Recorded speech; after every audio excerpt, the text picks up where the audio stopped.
ಸರಿ ಶಾಸ್ತ್ರಿಗಳೇ, ಈ ದಿನದ ವಿಶೇಷತೆ ಬಗ್ಗೆ ತಿಳಿಸ್ಕೊಟ್ರಿ. ಈಗ ಸಂದೇಶಗಳನ್ನು ನೋಡೋಣ. ಮೊದಲಿಗೆ ಮನುಕುಮಾರ್ ಅವರು ಮಂಡ್ಯದಿಂದ ಸಂದೇಶ ಕಳಿಸಿದ್ದಾರೆ. ಅವರ ಹುಟ್ಟಿದ ದಿನಾಂಕ 26/2/1989, ಸಮಯ 10 ಗಂಟೆ ರಾತ್ರಿ. ಅವರ ಪ್ರಶ್ನೆ, ಸರ್ಕಾರಿ ಕೆಲಸದ ಬಗ್ಗೆ ತಿಳಿಸಿ ಅಂತ ಕೇಳಿದ್ದಾರೆ ಶಾಸ್ತ್ರಿಗಳೇ. ಮನುಕುಮಾರ್ ಅವರ ಪ್ರಶ್ನೆ ಅದು ವೃತ್ತಿ ಸಂಬಂಧಿ, ಸರ್ಕಾರಿ ನೌಕರಿ ಸಾಧ್ಯವಾಗುತ್ತಾ ಅಂತ ಕೇಳಿದಾರಲ್ವಾ. ಜಾತಕವನ್ನು ಪರಿಶೀಲಿಸೋಣ. ನೋಡಿ, ತಮ್ಮದು ತುಲಾ ಲಗ್ನವಾಗಿದೆ.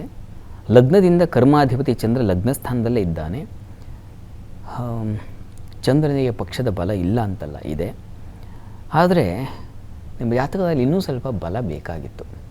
ಇದನ್ನು ಪಕ್ಕಕ್ಕಿಟ್ಟು ನೀವು ಒಂದು ವಿಶಿಷ್ಟವಾದ ಕ್ಷೇತ್ರವನ್ನು ಆಯ್ಕೆ ಮಾಡಿಕೊಳ್ಬಹುದು. ಕುಜನಿಗೆ ಸಂಬಂಧಿಸಿರ್ತಕ್ಕಂಥದ್ದು ಧಾತು, ಅಗ್ನಿ, ಸಾಹಸ.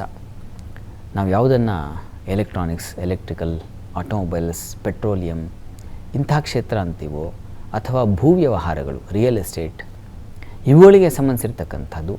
ಜೊತೆಗೆ ಕುಜ ಅಗ್ನಿ ಸಂಬಂಧಿ, ಹೀಗಾಗಿ ಹೋಟೆಲ್ ಇಂಡಸ್ಟ್ರಿಗೆ ಸಂಬಂಧಿಸಿದ ಹಾಗೆ ಚಂದ್ರನೂ ಚೆನ್ನಾಗಿದ್ದಾನೆ. ಚಂದ್ರನ ಸಪ್ತಮದಲ್ಲಿ, ಲಗ್ನ ಸಪ್ತಮದಲ್ಲಿ ರುಚಕ ಯೋಗ ಏರ್ಪಾಡಾಗಿದೆ. ಹೀಗಾಗಿ ಹೋಟೆಲ್ ಮ್ಯಾನೇಜ್ಮೆಂಟ್, ಹೋಟೆಲ್ ಇಂಡಸ್ಟ್ರಿ ಅಂತೀವಲ್ಲ, ಅವುಗಳಿಗೆ ಸಂಬಂಧಿಸಿರ್ತಕ್ಕಂಥ ಅದನ್ನು ಟ್ರೈ ಮಾಡಿದ್ರೆ, ಅದನ್ನು ಸ್ಪೆಷಲ್ ಕೋರ್ಸ್ ಆಗಿ ತೆಗೆದುಕೊಂಡು ನೀವೇನಾದ್ರು ಮಾಡಬೇಕಂತಿದ್ರೆ ಆ ರೀತಿ ಪ್ರಯತ್ನ ಮಾಡಿ ನೋಡಿ. ಒಳ್ಳೆಯ ಹಣ ಸಂಪಾದನೆ ಆಗುತ್ತೆ, ಒಳ್ಳೆಯ ಸಾಧನೆಯೂ ಆಗುತ್ತೆ. 4 ಜನಕ್ಕೆ ನೀವೇ ಕೆಲಸ ಕೊಡ್ತೀರ, ಅಂಥದ್ದೊಂದು ಲಕ್ಷಣ ಇದೆ. ಪ್ರಸ್ತುತ ನಿಮಗೆ ನಡೀತಾ ಇರತಕ್ಕಂಥದ್ದು ಬುಧ ದಶೆಯಲ್ಲಿ ಬುಧನ ಭುಕ್ತಿ ನಡೀತಾ ಇದೆ. ಬುಧ ಜಾತಕದಲ್ಲಿ ಚತುರ್ಥದಲ್ಲಿದ್ದಾನೆ. ನೋಡಿ, ಅನುಕೂಲಕರವಾಗಿದೆ, ಪ್ರಯತ್ನ ಮಾಡಿ. ಆ ರೀತಿಯಲ್ಲಿ ಯೋಚನೆ ಮಾಡೋದ್ರಿಂದ ನಿಮಗೆ ಅನುಕೂಲ ಉಂಟಾಗುತ್ತೆ. ಒಳ್ಳೆಯದಾಗಲಿ. ಸರಿ ಶಾಸ್ತ್ರಿಗಳೇ, ಇನ್ನು ವನಿತಾಶ್ರೀ ಅವರು ಬೆಂಗಳೂರಿಂದ ಸಂದೇಶವನ್ನು ಕಳಿಸಿದ್ದಾರೆ. ಅವರ ಹುಟ್ಟಿದ ದಿನಾಂಕ 12/5/1994, ಸಮಯ 4 ಗಂಟೆ 30 ನಿಮಿಷ ಸಂಜೆ. ಅವರ ಪ್ರಶ್ನೆ, ಮದುವೆ ಆಗ್ತಾ ಇಲ್ಲ, ಸೂಕ್ತ ಪರಿಹಾರ ತಿಳಿಸಿ ಅಂತ ಕೇಳಿದ್ದಾರೆ ಶಾಸ್ತ್ರಿಗಳೇ. ವನಿತಾಶ್ರೀ ಅವರ ಪ್ರಶ್ನೆ ವಿವಾಹಕ್ಕೆ ಸಂಬಂಧಿಸಿರ್ತಕ್ಕಂಥದ್ದು. ಮದುವೆ ಆಗ್ತಾ ಇಲ್ಲ, ಏನಾಗಿದೆ, ಏನು ತೊಂದರೆ ಅಂತ ನೋಡೋಣ. ನೋಡಿ, ಇಲ್ಲಿ ತಮ್ಮದು ಕನ್ಯಾ ಲಗ್ನ. ಲಗ್ನದಿಂದ ಸಪ್ತಮ ಸ್ಥಾನದ ಅಧಿಪತಿ ಗುರು ನಿಮ್ಮ ಜಾತಕದಲ್ಲಿ ದ್ವಿತೀಯದಲ್ಲಿ ಕುಟುಂಬ ಸ್ಥಾನದಲ್ಲಿದ್ದಾನೆ. ಶತ್ರು ಕ್ಷೇತ್ರ, ಸ್ವಲ್ಪ ವೀಕ್ ಆಗಿದ್ದಾನೆ. ಮತ್ತು ಸಪ್ತಮದಲ್ಲಿ ಅಷ್ಟಮಾಧಿಪತಿ ಬಂದು ಕೂತಿರೋದು. ಶಾಸ್ತ್ರದಲ್ಲಿ ಒಂದು ಮಾತಿದೆ, ದುಸ್ಥಾನದ ಅಧಿಪತಿಯಾಗಿರ್ತಕ್ಕಂಥವನು ಯಾವಾಗ ನಾವು ನಿರೀಕ್ಷೆ ಮಾಡಿರ್ತಕ್ಕಂಥ ಭಾವದಲ್ಲಿರ್ತಾನೆ, ಅದು ತೊಂದರೆ. ಯದ್ಭಾವನಾಥೋ ರಿಪುರಂದ್ರ ರಿಫ್ಪೆ, ದುಸ್ಥಾನಪೋ ಯದ್ಭವನ ಸ್ಥಿತೋವ ಅಂತ ಒಂದು ಮಾತಿದೆ. ದುಸ್ಥಾನದ ಅಧಿಪತಿ ನಾವು ನಿರೀಕ್ಷೆ ಮಾಡೋ ಭಾವದಲ್ಲಿ ಇರಬಾರ್ದು ಅಂತ, ಅದು ಇಲ್ಲಿ ಆಗಿರ್ತಕ್ಕಂಥದ್ದು. ಇದಕ್ಕೆ ಕುಜ ಸ್ವಲ್ಪ ಮಾರಕ. ಇದರಿಂದಾಗಿ ನಿಮಗೆ ಸಾಮಾನ್ಯವಾಗಿ ಜಾತಕ ಕಳಿಸಿದ್ರೆ ಹೀಗೆ ಬೇರೆ ಕಡೆಗೆ ನಾವು ಈಗ ವರಾನ್ವೇಷಣೆ, ಔಧನ್ವೇಷಣೆ ಕಳಿಸಿದಾಗ ಅಲ್ಲಿ ಪರಿಶೀಲಿಸ್ತಾರಲ್ಲ, ಕುಜ ದೋಷ ಇದೆ, ಈ ಥರದ್ದೆಲ್ಲ ಯೋಚನೆ ಮಾಡ್ತಾರೆ. ಆದರೆ ಆ ದೋಷ ಪ್ರಧಾನ, ಅದನ್ನು ಕಳ್ಕೊಳ್ಳೋದು ಹೇಗೆ?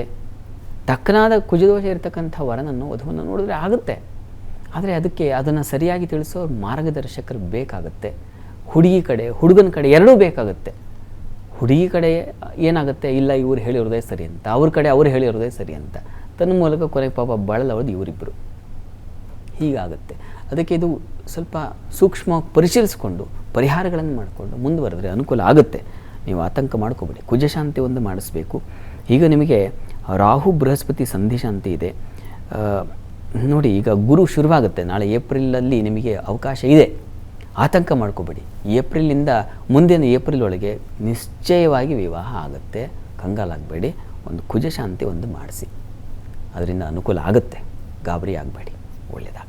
ಸರಿ ಶಾಸ್ತ್ರಿಗಳೇ, ಇನ್ನು ಷಣ್ಮುಖ ಅವರು ಮಧುಗಿರಿಯಿಂದ ಸಂದೇಶವನ್ನು ಕಳಿಸಿದ್ದಾರೆ. ಅವರ ಹುಟ್ಟಿದ ದಿನಾಂಕ 28/4/1961, ಸಮಯ 11 ಗಂಟೆ 15 ನಿಮಿಷ ರಾತ್ರಿ. ಅವರ ಪ್ರಶ್ನೆ, ಸಾಲ ಬಾಧೆ ಇದೆ, ಹಣಕಾಸಿನ ಸಮಸ್ಯೆ ಇದೆ, ಪರಿಹಾರ ತಿಳಿಸ್ಕೊಡಿ ಅಂತ ಕೇಳಿದ್ದಾರೆ ಶಾಸ್ತ್ರಿಗಳು. ಷಣ್ಮುಖ ಅವರ ಪ್ರಶ್ನೆ, ಸಾಲ ಬಾಧೆ ಇದೆ, ಹಣಕಾಸಿನ ಪರಿಸ್ಥಿತಿ ಬಿಗಡಾಯಿಸ್ಬಿಟ್ಟಿದೆ. ನೋಡೋಣ, ಜಾತಕವನ್ನು ಪರಿಶೀಲಿಸೋಣ. ನೋಡಿ, ತಮ್ಮದು ಧನಸ್ಸು ಲಗ್ನ, ಧನುರ್ ಲಗ್ನದಿಂದ ದ್ವಿತೀಯ ಸ್ಥಾನದಲ್ಲಿ ಶನೈಶ್ಚರನಿದ್ದಾನೆ ಗುರು ಜೊತೆಗೆ. ಶನೈಶ್ಚರ ದ್ವಿತೀಯದಲ್ಲಿರೋದು ಒಳ್ಳೆಯದೇ. ಧನಾಧಿಪತಿ ಧನಸ್ಥಾನದಲ್ಲಿದ್ದರೆ ಧನ ಸಮೃದ್ಧಿ ಅಂತಲೇ ಶಾಸ್ತ್ರ ಹೇಳುತ್ತೆ. ಪ್ರಸ್ತುತ ಕಾಲವನ್ನು ನೋಡೋಣ. ಯಾಕೆಂದರೆ ಅವನ ಟೈಮ್ ಶುರುವಾಗಿರಬೇಕು, ಅವನ ಟೈಮ್ ಇರಬೇಕು ನಮಗೆ. ನೋಡಿ, ಈಗ ನಿಮಗೆ ನಡೀತಾ ಇರತಕ್ಕಂಥದ್ದು ಬುಧ ದಶೆಯಲ್ಲಿ ಬುಧನ ಭುಕ್ತಿ ನಡೀತಾ ಇದೆ. ಬುಧ ನಿಮ್ಮ ಜಾತಕದಲ್ಲಿ ಪಂಚಮ ಸ್ಥಾನದಲ್ಲಿದ್ದಾನೆ. ಅದು ಶತ್ರು ಕ್ಷೇತ್ರ. ಇರಲಿ, ಅಲ್ಲಿ ರವಿ ಇರ್ತಕ್ಕಂಥದ್ದು, ಶುಕ್ರ ಉಚ್ಚನಾಗಿರ್ತಕ್ಕಂಥದ್ದು, ಇದೆಲ್ಲ ಒಳ್ಳೆಯ ಲಕ್ಷಣವೇ, ಸಂಶಯ ಇಲ್ಲ ಇದರಲ್ಲಿ. ಹೀಗಾಗಿ ಈಗೀಗ ನಿಮಗೆ ಅನುಕೂಲ ಆಗುತ್ತೆ. 2027 ನಂತರದಲ್ಲಿ 2027 ನಂತರ ಅಂತಲ್ಲ, ಮಧ್ಯಭಾಗದಲ್ಲಿ 2027 ಮಾರ್ಚ್ 2027 ಮಾರ್ಚ್ವರೆಗೆ ನಿಮಗೆ ಸ್ವಲ್ಪ ಕಹಿಯಾಗಿದೆ ಜೀವನದ ದಾರಿ. 2027 ಮಾರ್ಚ್ ನಂತರದಲ್ಲಿ ಏಪ್ರಿಲ್ನಿಂದ ಉತ್ತಮವಾದ ಕಾಲ ಪ್ರಾರಂಭವಾಗುತ್ತೆ.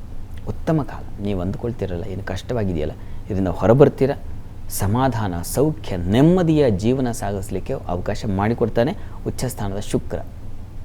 ಅಲ್ಲಿ ಬಂಧೂಪಕಾರಂ ಕೃಷಿಕರ್ಮ ಸಿದ್ಧಿಂ ಸ್ತ್ರೀ ಸಂಗಮಂ ವಾಹನ ಲಾಭಮೇತಿ ಕ್ಷೇತ್ರಗೃಹಂ ನೂತನಮರ್ಥ ಸಿದ್ಧಿಂ ಸ್ಥಾನ ಪ್ರಶಸ್ತಂ ಸುಖೇಶದಾಯಿ.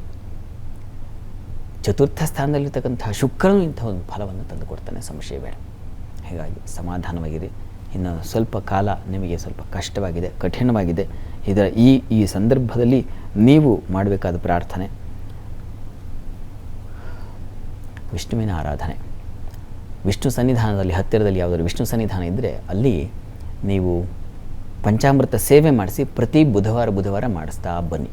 ಪ್ರತಿ ಬುಧವಾರ ಮಾಡಿಸಿ, ಒಂದು 3 ವರ್ಷ ಮಾಡಿಸಿ. ಸಹಾಯ ಆಗುತ್ತೆ. ಕಂಗಾಲಾಗಬೇಡಿ, ಹೆದರಬೇಡಿ. ಒಳ್ಳೆಯದಾಗಲಿ.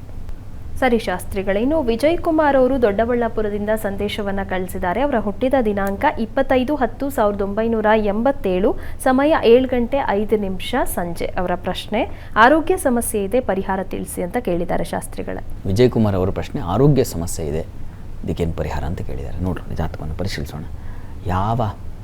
ಯಾವ ಗ್ರಹದ ಕಾಲ ನಡೀತಾ ಇದೆ, ಯಾಕಾಗಿ ಆರೋಗ್ಯ ಹಾಳಾಗಿದೆ ನೋಡೋಣ.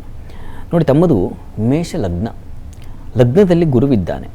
ಪ್ರಸ್ತುತ ಗಮನಿಸ್ಕೊಂಡ್ರೆ ಶುಕ್ರನ ದಶೆಯಲ್ಲಿ ಈಗ ನಡೀತಾ ಇರತಕ್ಕಂಥದ್ದು ರಾಹುವಿನ ಒಂದು ಕಾಲ ನಡೀತಾ ಇದೆ. ರಾಹು ಇರ್ತಕ್ಕಂಥದ್ದು ವ್ಯಯಸ್ಥಾನದಲ್ಲಿ. ಹೌದು, ಈಗ ಸ್ವಲ್ಪ ನಿಮಗೆ ತೊಡಕಿನ ಕಾಲವೇ. ಈಗಲೂ ಅಟ್ ಪ್ರೆಸೆಂಟ್ ಕೂಡ ರಾಹು ಅಲ್ಲೇ ಇದ್ದಾನೆ. ಈ ಕಾರಣದಿಂದಾಗಿ ಸ್ವಲ್ಪ ಆರೋಗ್ಯ ವ್ಯತ್ಯಾಸ ಉಂಟಾಗುತ್ತೆ. ಇದಕ್ಕೆ ಒಂದು ರಾಹುಗ್ರಹ ಶಾಂತಿ ಮಾಡಿಸಿ ಆಶ್ಲೇಷ ಬಲಿ ಮಾಡಿಸಿದ್ರೆ ತುಂಬ ಒಳ್ಳೆಯದು, ತುಂಬ ಒಳ್ಳೆಯದು. ಆರೋಗ್ಯ ಸಿದ್ಧಿ ಆಗುತ್ತೆ. ನೀವು ನಂಬಿಕೆಯನ್ನು ಮಾಡಿಸಿ ನೋಡಿ. ಇಷ್ಟೇ ಪರಿಹಾರ. ಒಂದು ರಾಹುಗ್ರಹ ಶಾಂತಿ ಮಾಡಿಸಿ, ಆಶ್ಲೇಷ ಬಲಿ ಮಾಡಿಸಿ ನೋಡಿ, ಆಮೇಲೆ ಒಳ್ಳೆಯದಾಗಲಿ. ಸರಿ ಶಾಸ್ತ್ರಿಗಳೇ, ವೀಕ್ಷಕರು ಕಳುಹಿಸಿದಂಥ ಸಂದೇಶಗಳಿಗೆ ಉತ್ತರಗಳನ್ನು ತಿಳಿಸ್ಕೊಟ್ರಿ. ಇನ್ನು ವೀಕ್ಷಕರೇ, ನೀವು ಸಹ ಕಾರ್ಯಕ್ರಮಕ್ಕೆ ಸಂದೇಶವನ್ನು ಕಳುಹಿಸಬೇಕು ಅಂತ ಅಂದ್ಕೊಳ್ತಾ ಇದ್ರೆ ನಿಮ್ಮ ಟಿವಿ ಸ್ಕ್ರೀನ್ ಮೇಲೆ ಬರ್ತಾ ಇರುವಂಥ ನಂಬರ್ಗೆ ಯಾರ ಬಗ್ಗೆ ಕೇಳಬೇಕು ಅಂತ ಇದ್ದೀರಾ ಅವರ ಹುಟ್ಟಿದ ದಿನಾಂಕ, ಸಮಯ ಮತ್ತು ಪ್ರಶ್ನೆಯನ್ನು ಸ್ಪಷ್ಟವಾಗಿ ವಾಟ್ಸಪ್ ಮೂಲಕ ಕಳುಹಿಸಿ ಕೊಡಬೇಕಾಗತ್ತೆ. ಮುಂದಿನ ಹಂತದಲ್ಲಿ 12 ರಾಶಿಗಳ ಫಲಾಫಲ ಇವತ್ತು ಯಾವ ರೀತಿಯಾಗಿದೆ ಅಂತ ನೋಡೋಣ. ಈಗ ಕಾರ್ಯಕ್ರಮದಲ್ಲಿ ಪುಟ್ಟದೊಂದು ವಿರಾಮ.